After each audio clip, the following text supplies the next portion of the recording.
You ready to have fun? On this side, you guys ready to have fun? On this side, you ready to dance for Jesus? Right here in the middle, you ready to enjoy and party for Jesus? Jump, jump, jump, jump!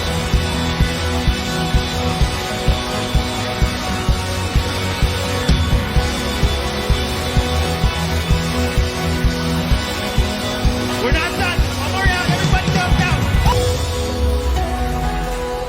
Every voice be heard. We sing. I'm safe. One word to describe, it's eminent. Kasi feeling ko, siya, dadalhin ko siya forever. So I think unexpected.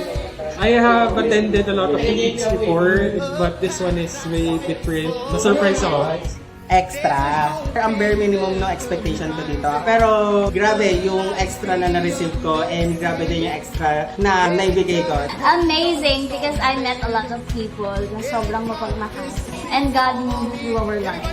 I feel blessed. Kasi talaga na lagi ko sinasabi, baka dito sa LLR, makita mo na ang the one mo. Pero fortunate enough, nakita natin hindi lang the one, but the 1, 2, 3, 4, 5. Isang malaking pamilya at isang malaking space.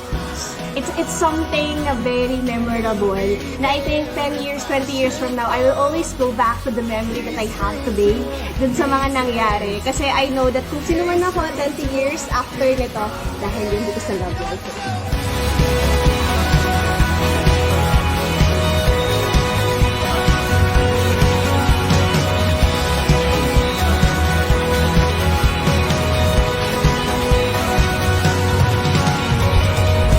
What's up, Fishers? Sana maka-join kayo next LLR. Grabe, napakasaya dito talaga. Mabe-bless ka. Kaya naman, dito sa Beast, mayroong magandang mangyayari sa iyo. Hi guys! Grabe yung pagmamahal dito sa LLR. Love Life Retreat. See you, Bassett.